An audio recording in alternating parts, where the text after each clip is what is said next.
Hello again, bitte meine Freunde, and today I'll be brush painting and building this Panzer E-25 from Pegasus.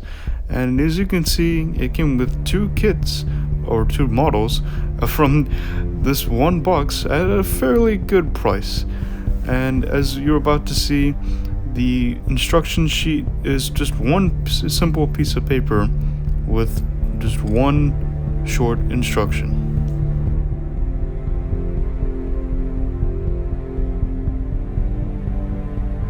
Personally, I'd recommend using the method of wet sanding, where you just completely wet the sanding stick or paper and you can easily remove any excess plastic without having a mess of plastic bits and particles in the air. And once you're done sanding it down, you can easily remove it off due to the water.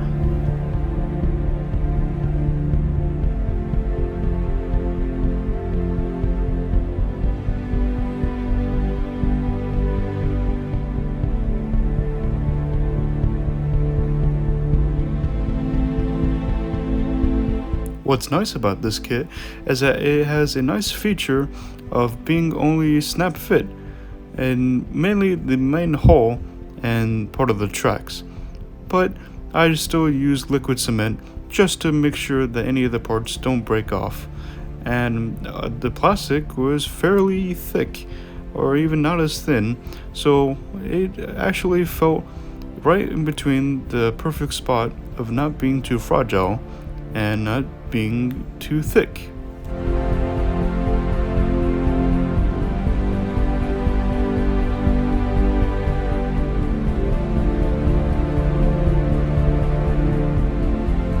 And don't worry, for those of you that really want me to do the second E-25, that video will be coming out very, very soon.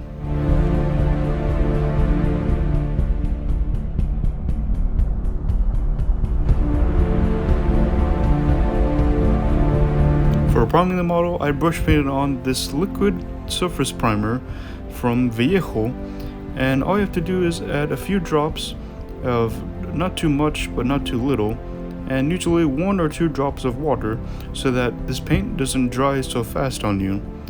Even though sometimes you may see brush marks, all that will self-level due to the acrylic polyurethane.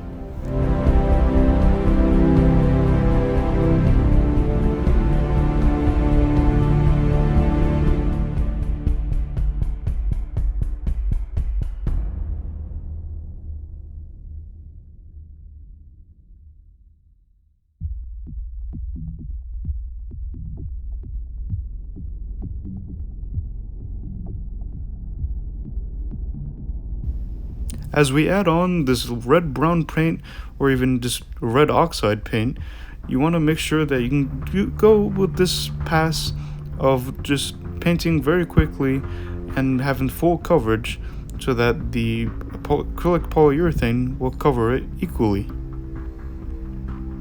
And for painting the gun barrel, as they're primed with this heat-resistant gray primer paint, I used neutral gray from Vallejo.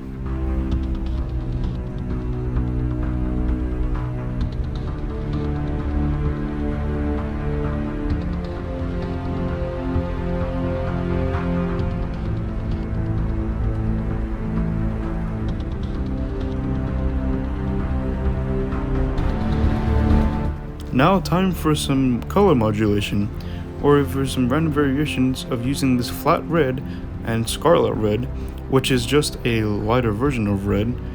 I add in little dots and little areas where highlights and other random color variations for I want this paint to differ.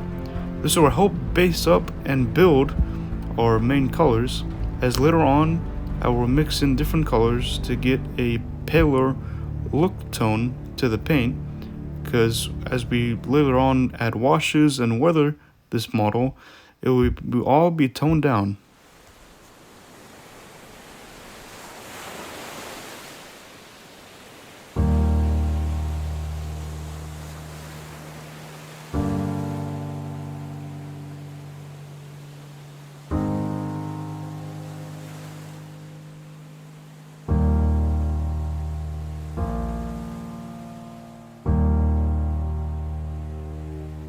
As I apply on this orange tone to the model, which by the way it is ochre brown from Viejo, I mixed in yellow, white, and flat red together to get a nice paler tone of the red oxide, as again I said earlier, it will all be toned down. And it may seem strange at this point, but trust me, it will all be toned down with our dark brown wash, which will be coming up next.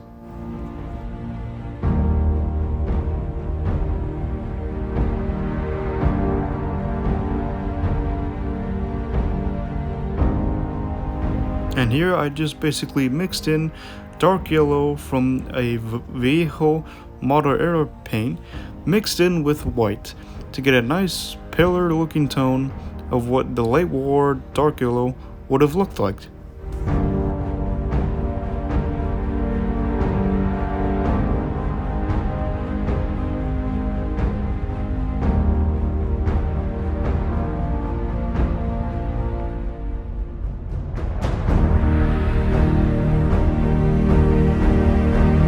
If you haven't already seen my previous videos on how I created my own adjustable acrylic wash from Tamiya paints, then I believe that I have other videos on a short little tutorial on my video on how to brush paint scale models and how to create your own mixture, just with soap and water.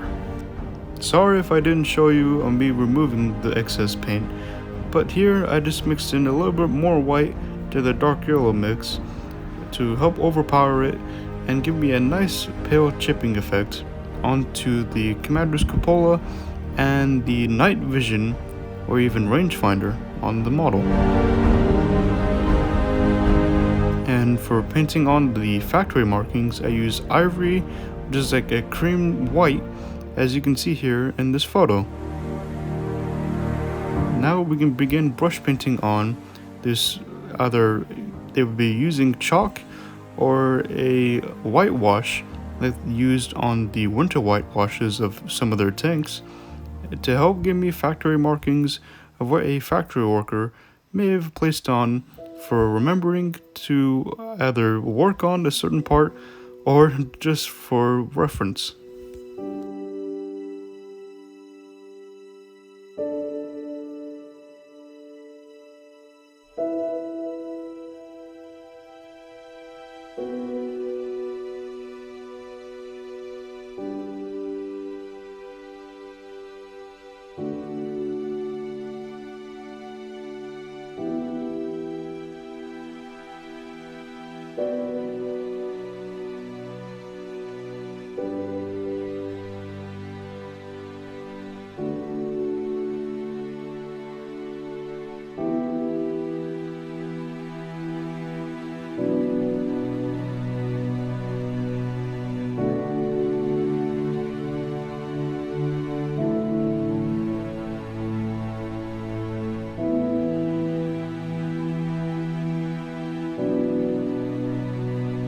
I mixed in flat red with a lot of ivory to help make it a pale tone or a pinkish tone to help give me chipping effects on the red oxide paint.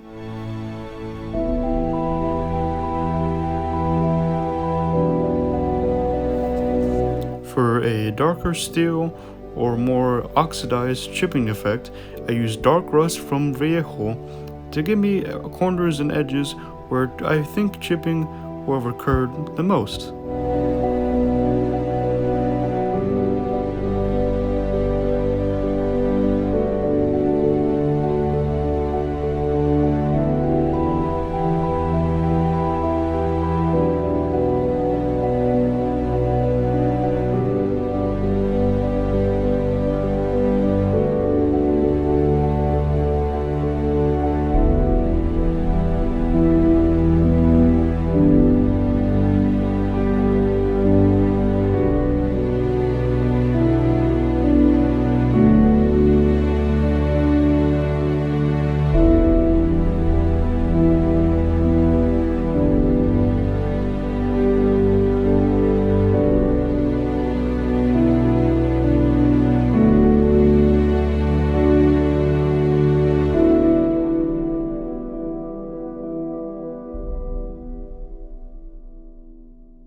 I used the same color dark rust and turned it into a wash and almost into like a filter to help blend in all the colors and the white markings to help give it a nice dirty filthy look to it, as I want to add dirt and grime being built up on the edges and the areas where I have collected the most on this model.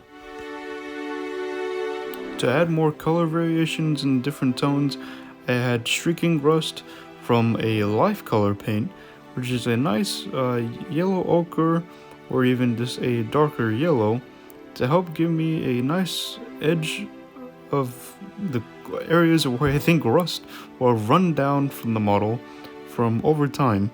Not because it's abandoned, but I think it just looks cool.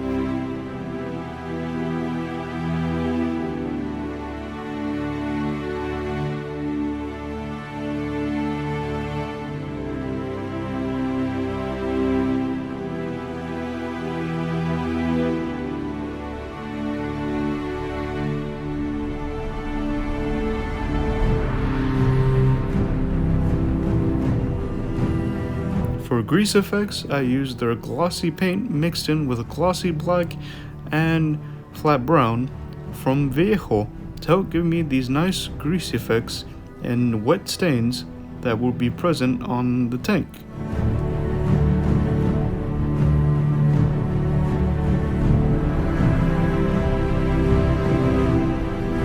Now finally for the tracks, the final part of the model, I can begin brush painting it with flat earth right out of the bottle from Tamiya.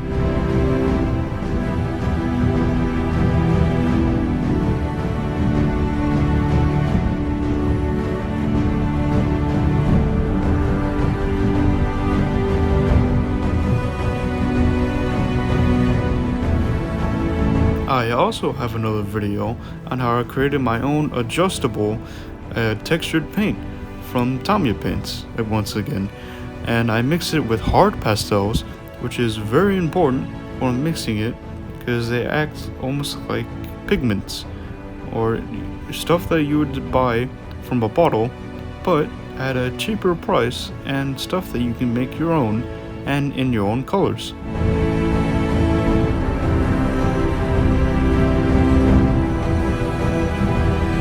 And here I just slap on my dark mud acrylic texture made from Tamiya paints, which are adjustable, but since there's limited detail on these tracks, and which is understandable because this is a Wargames model, I just slap it on into areas and deep within the crevices to further on help me weather the tracks with later on dust and mud and with grass.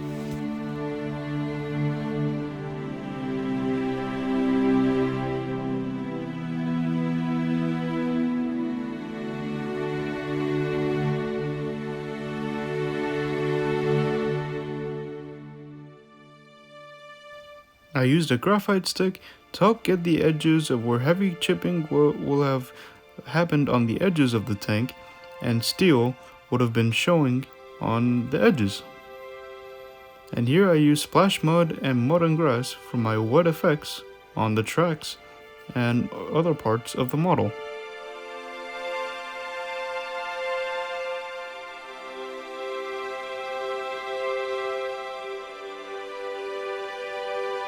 I used black gray from Viejo to paint this MP40 from another small little model kit I had in one of my previous videos on a motorcycle crew, and it comes with a nice selection of rifles and other tools and ammunition bags. And here I chose the MP40 and a steel hand grenade, which will be a nice little detail on the model.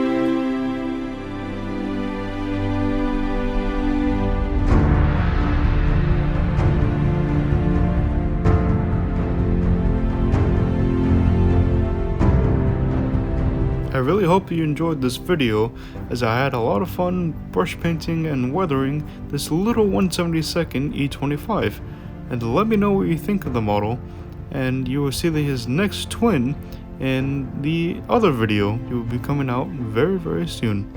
And thank you so much for watching, and I'll see you next time.